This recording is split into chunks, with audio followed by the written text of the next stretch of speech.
북한 쇼트트랙 국가대표 선수가 13년간 하루 12시간씩 뼈가 부서지도록 훈련했습니다. 금메달을 목에 걸어 조국의 이름을 빛내는 것이 삶의 전부였던 그녀가 2026년 밀라노 동계올림픽 선수촌에 도착한 첫날 밤 단 3초 만에 완전히 무너졌습니다. 감시원의 눈을 피해 몰래 흘린 눈물, 그리고 그날 이후 그녀는 목숨을 건 결심을 하게 됩니다. 과연 선수촌에서 그녀가 본 것은 무엇이었고 13년을 바친 조국을 등지게 만든 3초의 충격이란 무엇이었을까요?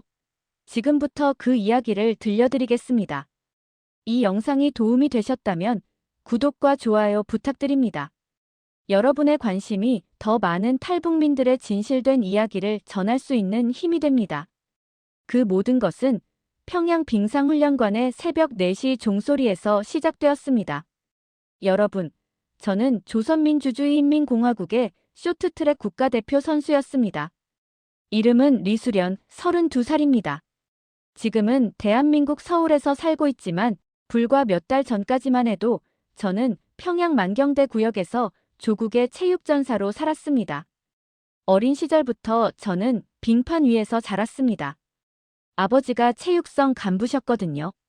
6살 때 처음 스케이트를 신겨주시면서 수련아, 넌 조국의 별이 될 아이다라고 하셨던 그 목소리가 아직도 귓가에 맴돕니다. 평양 빙상훈련관, 그곳이 제 두 번째 집이었습니다.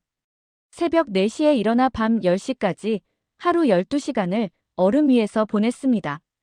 손끝이 갈라지고 무릎이 멍투성이가 되어도 저는 그게 당연한 줄 알았습니다.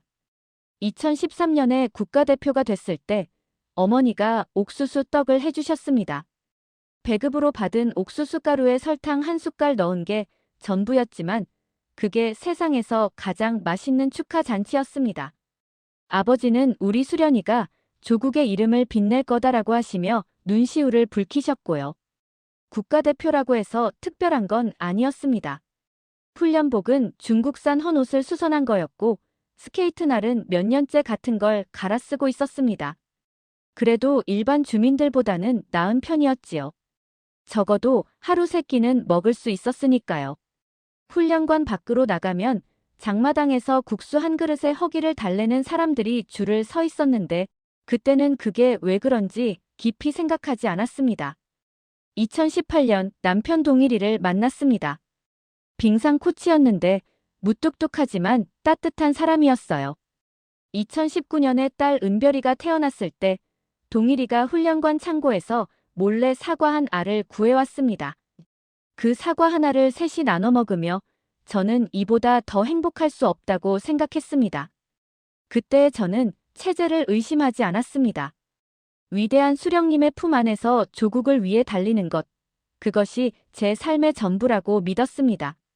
다만 가끔 훈련이 끝나고 빈 링크에 혼자 서 있으면 말로 설명할 수 없는 허전함 같은 게 스쳐 지나가곤 했습니다. 그게 뭔지는 한참 뒤에야 알게 됐습니다. 2026년 2월, 저는 밀라노 동계올림픽 조선 대표단의 일원으로 이탈리아 땅을 밟았습니다. 여러분도 아시다시피 올림픽이라는 건 나라의 위신이 걸린 큰 행사잖아요. 출발 전부터 보위부 감시원 2명이 우리 선수단에 붙었습니다. 화장실도 혼자 못 가게 했고 다른 나라 선수들과 눈도 마주치지 말라고 했습니다. 비행기 안에서부터 남조선 선수들이 접근하면 즉시 보고하라는 지시를 수십 번은 들었을 겁니다. 밀라노 공항에 내리는 순간부터 모든 게 달랐습니다. 공항 천장에 매달린 커다란 조명들, 반짝이는 상점들, 커피 향기. 평양 순환공항과는 다른 세상이었습니다. 하지만 진짜 충격은 선수촌에 도착하고 나서였습니다. 그날 저녁 선수촌 식당에 들어갔습니다. 3초. 딱 3초 만에 저는 다리에 힘이 풀렸습니다. 끝이 보이지 않는 뷔페 테이블 위에 음식이 산처럼 쌓여 있었습니다. 소고기, 닭고기, 연어, 파스타, 빵, 과일. 이름도 모르는 음식들이 끝없이 펼쳐져 있었습니다. 그리고 그 음식을 먹는 사람들, 각 나라 선수들이 웃으며 자유롭게 접시에 담고 있었습니다. 남기는 사람도 있었습니다. 음식을 남기는 겁니다. 저는 조선의 국가대표였습니다. 그런 저도 평양에서 닭고기를 먹는 건 한 달에 한 번이었습니다. 그마저도 경기를 앞두고 특별 배급으로 나오는 거였고요. 일반 주민들은 고기 구경도 못하는 게 현실이었습니다. 그런데 여기서는 이름 모를 자원봉사자들까지 고기를 자유롭게 먹고 있었습니다. 옆에 서 있던 감시원이 리수련 동무, 왜 그러시오? 라고 물었습니다. 저는 겨우 정신을 추스르고 메뉴를 살펴보고 있었습니다라고 둘러댔습니다. 하지만 속으로는 온몸이 떨리고 있었습니다. 그날 밤 숙소 침대에 누워 천장을 바라보며 잠을 이룰 수가 없었습니다. 13년 동안 하루 12시간씩 뼈가 부서지도록 훈련했는데 나라가 해준 건 한 달에 닭고기 한 번이었습니다. 그런데 이 세상 바깥에서는 자원봉사자도 고기를 남기고 있었습니다. 그때 처음으로, 정말 처음으로 이 생각이 들었습니다. 우리가 배운 세상은 진짜가 아니었구나. 밀라노 올림픽 기간 내내 저는 겉으로는 조국의 체육전사였지만 속으로는 완전히 무너지고 있었습니다. 경기장에서 훈련할 때마다 남조선 선수들이 보였습니다. 여러분, 같은 쇼트트랙 선수인데 이렇게 다를 수가 있을까요? 남조선 선수들의 스케이트는 최신형이었고 훈련복은 몸에 딱 맞는 첨단 소재였습니다. 코치가 서너 명씩 붙어서 영상 분석을 해주고 물리치료사가 훈련 중간중간 근육을 풀어주더군요. 우리는요? 코치 1명에 선수 8명, 스케이트 날은 대회 직전에야 겨우 새 것으로 바꿔주는 게 전부였습니다. 하루는 훈련장 복도에서 남조선 여자 선수 하나와 마주쳤습니다. 그 선수가 저한테 환하게 웃으며 한국말로 파이팅 하더군요. 아무렇지 않게 자연스럽게. 저는 화들짝 놀라서 고개를 숙이고 지나갔습니다. 감시원이 볼까봐 겁이 났거든요. 그런데 돌아서면서 생각했습니다. 저 선수는 왜 저렇게 자유로울까? 같은 말을 쓰고 같은 빙판 위를 달리는데 왜 저 사람은 웃고 나는 고개를 숙여야 하는 걸까? 경기날이 다가올수록 집중이 되지 않았습니다. 예선에서 겨우 통과했지만 준결승에서 탈락했습니다. 감시원이 정신 상태가 해이해졌다며 자아 비판을 요구했습니다. 숙소에서 2시간 동안 위대한 수령님께 죄송하다는 말을 반복해야 했습니다. 그러면서도 머릿속에서는 계속 다른 생각이 맴돌았습니다. 평양에 두고 온 가족들 생각이 났습니다. 아버지는 2024년에 뇌졸중으로 쓰러지셨는데 평양 적십자병원에도 제대로 된 약이 없었습니다. CT 촬영기가 고장나서 한 달째 수리를 기다리고 계셨고요. 장마당에서 중국산 약을 구하려면 쌀 50kg 값을 내야 했습니다. 국가대표 선수의 아버지인데도 약 한 알 구할 수 없는 나라. 그게 우리 조선의 현실이었습니다. 남편 동일이도 걱정이었습니다. 2023년에 상급자한테 뇌물을 안 바쳤다고 체육성 지도원에서 지방 체육학교로 좌천됐거든요. 평양 거주권마저 위태로운 상황이었습니다. 6살 은별이는 소학교에 다니고 있었는데 아이 성분이 나빠질까봐 밤마다 걱정이었습니다. 금메달을 따도 아버지 약 한 알 구할 수 없는 나라. 13년을 바쳤는데 가족 하나 지킬 수 없는 체제. 밀라노의 밤하늘 아래서 저는 태어나서 처음으로 분노라는 감정을 느꼈습니다. 여러분, 사람이 목숨을 건 결심을 하는 데는 얼마나 걸릴까요? 저는 딱 하룻밤이었습니다. 경기에서 탈락한 다음 날 밤이었습니다. 숙소 창문으로 밀라노의 야경이 보였습니다. 반짝이는 불빛들, 거리를 자유롭게 걷는 사람들. 그 풍경을 바라보며 문득 딸 은별이 얼굴이 떠올랐습니다. 이 아이가 크면 뭐가 될까? 조선에서는 성분이 나쁘면 대학도 못 가고 아버지가 좌천당한 집안의 딸이면 평생 공장 노동자로 살아야 합니다. 6살 은별이의 인생이 이미 정해져 있다는 게 그날 밤 가슴을 찢는 것처럼 아팠습니다. 죽을 각오로 결심했습니다. 여기서 돌아가면 끝이다. 이 기회를 놓치면 영영 이 세상 밖을 볼 수 없다. 문제는 방법이었습니다. 감시원 2명이 24시간 교대로 우리를 지켰고 숙소 출입은 기록되고 있었습니다. 혼자 밖에 나갈 수 있는 시간은 단 한순간도 없었습니다. 그때 떠오른 사람이 있었습니다. 올림픽 자원봉사자 중에 한국계 이탈리아인이 한 명 있었거든요. 식당에서 몇 번 마주쳤는데 조선말을 알아듣는 것 같았습니다. 위험했지만 다른 방법이 없었습니다. 다음 날 식당에서 그 자원봉사자 옆을 지나가며 냅킨에 쓴 쪽지를 떨어뜨렸습니다. 도와주세요. 한국 대사관 연락처. 손이 떨려서 글씨가 거의 알아볼 수 없을 정도였습니다. 만약 이 쪽지를 감시원이 발견하면 저는 끝장이었습니다. 정치 범수용 소행이 아니라 공개처 현감이었습니다.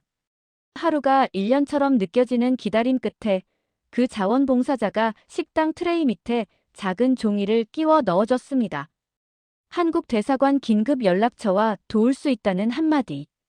그 종이 한 장이 제 인생에서 가장 무거운 무게였습니다. 그날 밤 저는 남편 동일이에게 몰래 국제전화를 걸었습니다. 위성 와이파이가 잡히는 선수촌 구석에서 심장이 터질 것 같은 공포를 누르며 전화기를 들었습니다. 여보, 은별이 데리고 준비해. 삼촌한테 연락해. 삼촌이라는 건 우리끼리 정한 암호였습니다. 이전에 탈북한 선배 선수가 소개해준 브로커를 뜻하는 말이었지요. 동일이는 한참을 말이 없다가 알겠다고만 했습니다. 그 짧은 2글자에 남편의 모든 각오가 담겨 있었습니다. 올림픽 폐회식 이틀 전 마지막으로 빈 링크에 섰습니다.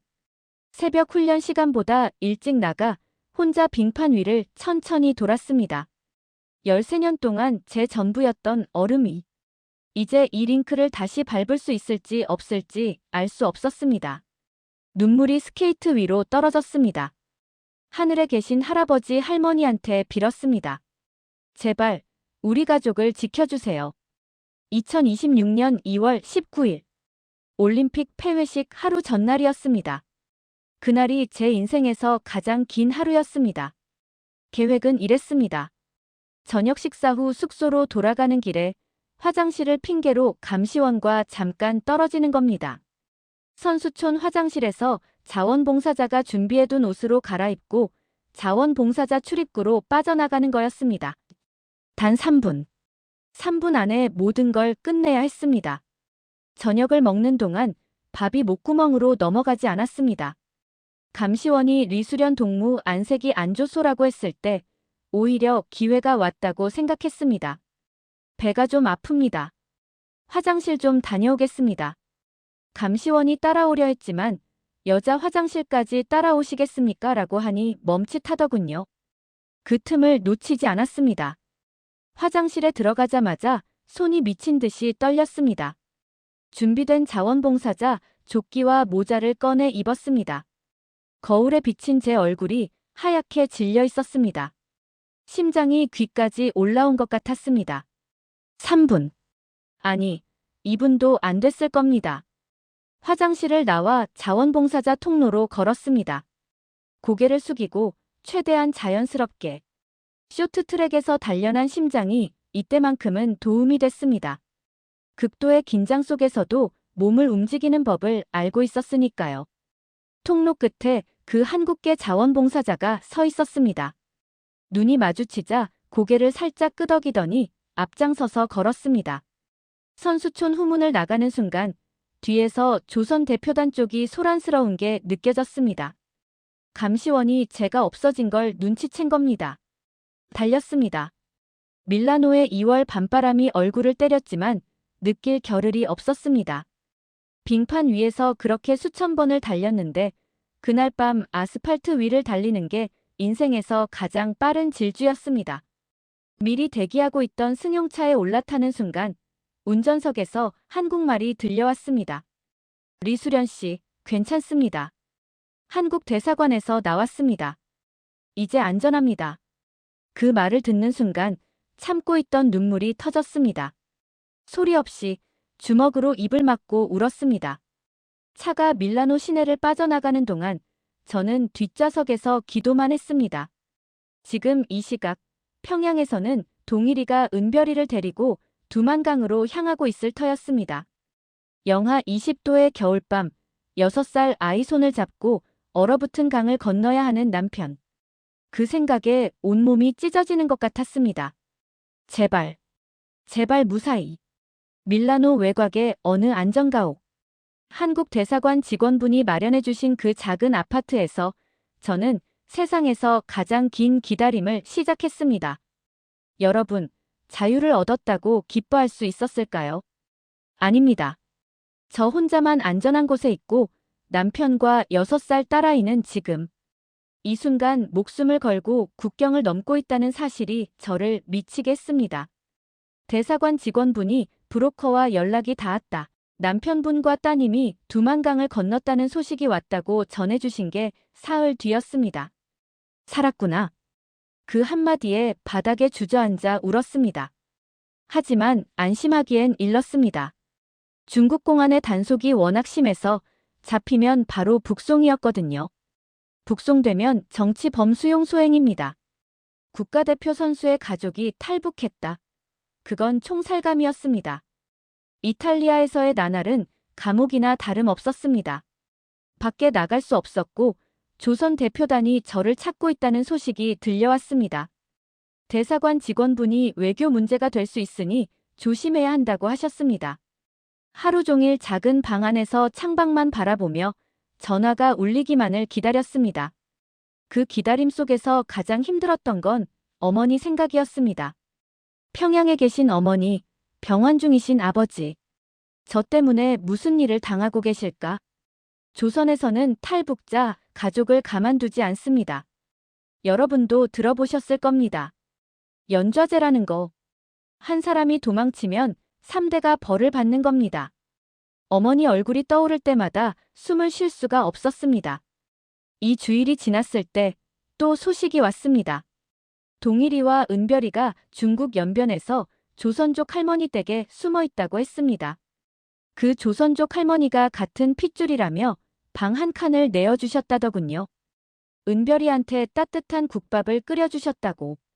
이름도 모르는 그 할머니한테 저는 평생 갚을 수 없는 은혜를 졌습니다. 한국 선교사님 한 분이 동일이와 은별이를 동남아 루트로 안내해주기로 했다는 연락이 온 건 한 달쯤 뒤였습니다. 중국에서 라오스로, 라오스에서 태국으로 수천 킬로미터의 길을 6살 아이를 데리고 가야 하는 거였습니다. 저는 이탈리아에서 매일 밤 기도했습니다. 하느님이든 부처님이든 하늘이든 아무한테나 빌었습니다. 우리 은별이를 지켜주세요. 동일이 손을 놓지 마세요. 한 달 반이 더 지나서 마침내 그 전화가 왔습니다. 대사관 직원분의 목소리가 떨리고 있었습니다. 리수련 씨, 남편분과 따님이 태국 한국 대사관에 도착했습니다. 저는 전화기를 잡은 채 바닥에 엎드려 울었습니다. 소리를 내어 목이 쉬도록 울었습니다. 태국에서 동일이와 은별이가 무사하다는 소식을 듣고 나서도 한국 땅을 밟기까지는 또 한 달이 넘게 걸렸습니다. 저는 이탈리아에서 한국행 비행기를 탔고 동일이와 은별이는 태국 방콕에서 한국행 비행기를 탔습니다. 같은 날, 같은 시각에 출발하기로 했다는 대사관 직원분의 말씀에 가슴이 벅차올랐습니다. 비행기 안에서 12시간이 12년처럼 느껴졌습니다. 옆 좌석 승객이 기내식을 먹으며 영화를 보고 있었는데 저는 한 숟갈도 넘길 수가 없었습니다. 동일이는 지금 은별이 옆에서 뭘 하고 있을까? 은별이가 비행기를 무서워하지는 않을까? 석 달 넘게 떨어져 있었습니다. 밀라노에서 도망친 그 밤 이후로 단 한 번도 얼굴을 보지 못했습니다. 인천국제공항에 도착합니다라는 안내방송이 나왔을 때 저는 창밖을 보았습니다. 밤이었는데 아래로 끝없이 펼쳐진 불빛들이 보였습니다. 평양의 밤은 깜깜합니다. 전기가 없어서요. 비행기에서 내려다본 평양은 언제나 어둠뿐이었습니다. 그런데 이 나라는, 같은 민족이 사는 이 남쪽 나라는 밤에도 나처럼 빛나고 있었습니다. 그 불빛 하나하나에 사람들이 살고 있겠지요. 자유롭게 텔레비전을 보고 먹고 싶은 걸 먹고 가고 싶은 데를 가는 사람들. 눈물이 흘러내렸습니다. 인천공항에 내려서 입국 수속을 마치고 나오는데 국정원 직원분이 안내를 해주셨습니다. 따님과 남편분도 곧 도착합니다. 그 말을 듣고 도착 게이트 앞에 서서 기다렸습니다. 30분이 지났을까요? 게이트에서 사람들이 쏟아져 나왔습니다. 그 사이로 낯익은 실루엣이 보였습니다. 동일이가 은별이를 안고 걸어오고 있었습니다. 은별이가 아빠 어깨에 얼굴을 묻고 있다가 저를 발견하더니 엄마 하고 소리쳤습니다. 달렸습니다. 빙판 위에서보다 빠르게 달렸습니다. 은별이를 안아 올리는 순간 세상이 멈추는 것 같았습니다. 석 달 만에 느끼는 아이의 체온. 은별이가 저보다 더 세게 안으며 엄마 보고 싶었어라고 했을 때 동일이가 우리 둘을 꽉 껴안았습니다. 공항 바닥에 세 식구가 엉켜서 한참을 울었습니다. 지나가는 사람들이 쳐다봤을 겁니다. 하지만 상관없었습니다. 우리는 살아서 다시 만났습니다. 국정원 직원분이 조용히 다가와 휴지를 건네주시며 말씀하셨습니다. 리수련 씨 가족분들, 이제 대한민국입니다. 환영합니다. 그 말이 제 인생에서 들은 가장 아름다운 말이었습니다. 여러분, 한국에 와서 처음 마트라는 곳에 갔을 때 이야기를 해드릴게요. 하나원 교육을 마치고 서울에 작은 집을 얻었습니다. 동일이 손을 잡고 동네 대형마트에 들어갔는데 또다시 다리에 힘이 풀렸습니다. 라면만 수백 가지가 있었습니다. 조선에서는 라면이라는 게 간부들이나 먹는 귀한 음식인데 여기서는 한 봉지에 1,000원도 안 하더군요. 과일 코너에는 바나나, 망고, 포도가 산더미처럼 쌓여 있었고 정육 코너에는 소고기가 그냥 놓여 있었습니다. 동일이한테 여보, 이거 아무나 살 수 있는 거야? 하고 물었더니 옆에 있던 아주머니가 웃으시면서 당연하지요. 골라 담으세요 하시더군요. 은별이가 제일 좋아하는 건 편의점이었습니다. 24시간 열려있는 가게가 있다는 걸 처음에 믿지 못했어요. 엄마, 밤에도 과자를 살 수 있어? 하면서 눈이 동그래지던 그 표정을 잊을 수가 없습니다. 그런데 정말 충격을 받은 건 따로 있었습니다. 한국체육회 관계자분이 진천 선수촌을 견학시켜 주셨거든요. 대한민국 국가대표 선수들이 훈련하는 곳. 문을 열고 들어가는 순간 저는 밀라노 선수촌 식당에서처럼 또 3초간 멈춰 섰습니다. 빙상 링크가 3개나 있었습니다.